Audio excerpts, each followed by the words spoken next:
की report DD news. आपको बताते हैं कि नेशनल हेराल्ड का मामला क्या है, जिसको लेकर आज ईडी ने चार्जशीट दाखिल की है और इसमें सोनिया गांधी और राहुल गांधी चार्जशीटेड के तौर पे उनका नाम दर्ज है। कहानी नेशनल हेराल्ड की अगर बात की जाए तो 20 नवंबर 1937 में आज़ादी से पहले एसोसिएट जर्नल्स लिमिटेड यानी एजेएल का गठन किया गया था। ये एक तरीके से आज़ादी से पहले की संस्था के गठन का पूरा मामला। जल्दी से तथ्यों को आगे बढ़ते और आपको बताते हैं कि किस प्रकार से कहानी आगे बढ़ती है। 1938 में नेहरू ने नेशनल हेराल्ड अखबार की शुरुआत की थी और इसमें एक तरीके से राष्ट्रीय जो आंदोलन चल रहा था उसकी खबरें छपा करती थी और एक तरीके से कांग्रेस का पक्ष इसमें रखा जाता रहा। शुरुआत से ही एजेएल पर रहा है कांग्रेस और गांधी परिवार का आधिपत्य, क्योंकि नेहरू जी के बाद से लगातार वो गांधी परिवार इसके आधिपत्य उनके ही लगातार एजेएल पे बना रहा है। इसी तरीके से कांग्रेस की नीतियों को प्रसारित करने के लिए छपता रहा है नेशनल हेराल्ड अखबार और ये आज़ादी से पहले और उसके बाद के दशकों में भी लगातार इस प्रक्रिया को जारी रखा गया नेशनल हेराल्ड के माध्यम से। नेशनल हेराल्ड को 1962-63 में दिल्ली में मथुरा रोड पर जमीन एक आवंटित की गई थी, क्योंकि अब आपको अपना अखबार चलाना है, उसका प्रकाशन करना है। इसके लिए 1962-63 में इसको दिल्ली में जमीन आवंटित की गई थी। एजेएल को 0.3365 एकड़ जमीन आवंटित की गई थी, जो दिल्ली में मथुरा रोड पर स्थित है। वहां पर इसको ये जमीन एक तरीके से आवंटित की गई थी। इसके बाद कहानी कैसे आगे बढ़ती है उसका भी जिक्र करते हैं। सिर्फ अखबार के प्रकाशन के लिए जमीन आवंटित हुई थी। आप इस जमीन का कोई और उपयोग नहीं कर सकते हैं, इस शर्त के साथ यह जमीन आवंटित की गई थी एजेएल को और उसके बाद से यह काम एक तरीके से शुरू होता है। कैसे इसके बाद कहानी आगे बढ़ती है उसका भी जिक्र करते हैं, क्योंकि नेशनल हेराल्ड मामला क्या है इसको समझिए। वहां से लेकर दशकों तक वो अखबार छपता रहा, लेकिन 2008 आते आते तक, उस समय केंद्र में यूपीए की सरकार थी। नेशनल हेराल्ड के संचालन के चलते एजेएल को हुआ भारी नुकसान, क्योंकि लगातार वो घाटे में चल रहा था। नेशनल हेराल्ड अखबार का नाम है, उसको चलाने वाली संस्था एजेएल है और उसको इस अखबार को संचालित करने के लिए लगातार घाटा हो रहा था। और यूपीए सरकार के समय 2008 के समय के बाद कहानी तेजी से आगे बढ़ती है। 2008 में नेशनल हेराल्ड का प्रकाशन बंद करने का फैसला लिया गया और अखबार छापना बंद कर दिया गया। एजेएल ने यह फैसला लिया। उसके बाद क्या होता है जल्दी से आपको बताते हैं। प्रकाशन बंद होने के बाद एजेएल के बंदरबाट की कहानी शुरू होती है। ये तमाम कड़ियां हैं किस प्रकार से जुड़ती हैं उसका आपको जिक्र करते हैं। 2008 के बाद घटनाक्रम तेजी से बदलता है। क्या होता है उसका जिक्र करते हैं। नवंबर 2010 में हुआ यंग इंडियन कंपनी के एक तरीके से गठन। एक नई कंपनी बनती है जिसका नाम यंग इंडियन था। उस कंपनी का गठन नवंबर 2010 में किया जाता है और इस कंपनी में सोनिया गांधी, राहुल गांधी की जो हिस्सेदारी है वो 38% है।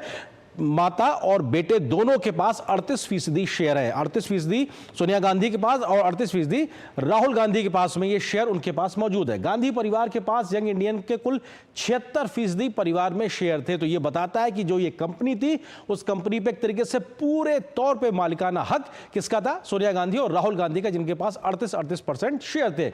बाकी के 24% शेयर मोतीलाल वोरा, जिनकी अब मृत्यु हो चुकी है, वो कांग्रेस के बड़े नेता ऑस्कर फर्नांडिस, उसके अलावा सुमन दुबे, सैम पित्रोदा, इन तमाम नामों को आपने सुना होगा। ये कांग्रेस के बड़े नाम है। इनके पास टोटल 24% शेयर था।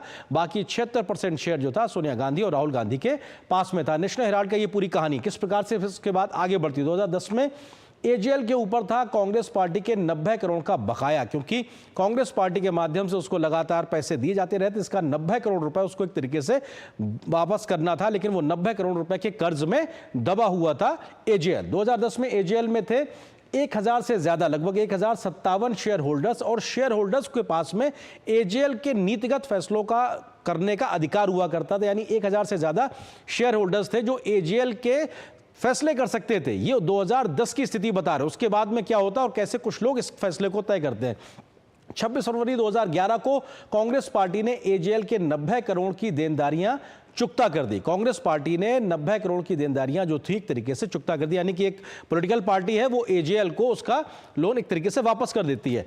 कांग्रेस पार्टी ने एजेएल कंपनी में 90 करोड़ रुपए का दिया बिना ब्याज का लोन, एक तरीके से कि आप हमें ब्याज नहीं चाहिए, आपको हम ये बिना ब्याज का लोन दे रहे हैं, जिसके चलते आप अपनी देनदारियां चुकता कर दीजिए और आप फ्री हो जाइए एक तरीके से, जो आपके पास 90 करोड़ का एक तरीके से लोन है। 2011 में यंग इंडियन ने 90 करोड़ वसूली के अधिकार के लिए अदा किए 50 लाख रुपए।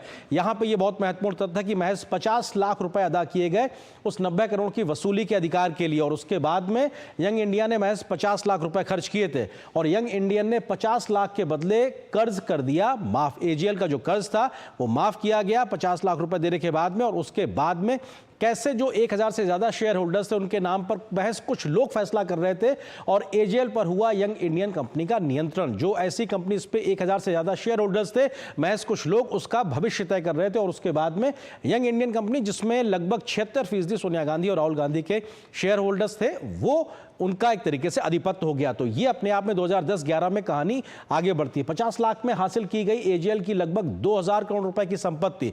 मौजूदा वक्त में एजेएल के पास में, एसोसिएट जनरल्स लिमिटेड के पास में 2000 करोड़ रुपए की संपत्ति थी। उसके बाद भी वो महज 50 लाख रुपए में हासिल कर ली गई यंग इंडियन कंपनी के माध्यम से। उस यंग इंडियन कंपनी के माध्यम से जो अपने आप में महज 50 लाख रुपए अदा करती है, और उसके बाद में जिसपे गांधी परिवार का आधिपत्य था। तो सवाल यही खड़ा होता है कि कैसे महज 50 लाख रुपए देकर 2000 करोड़ रुपए की संपत्ति अर्जित कर ली गई। तो इस बड़े और गंभीर सवाल के बाद से ईडी लगातार जांच करती है, वर्षों से जांच चल रही है। उसके बाद में आज चार्जशीट दाखिल होती है और चार्जशीट में सोनिया गांधी, राहुल गांधी का नाम है। किस प्रकार से ये मामला आगे बढ़ेगा, इस विषय पे हम करेंगे चर्चा। इसी से जुड़ा है आज का हमारा विशेष भी, किस तरीके से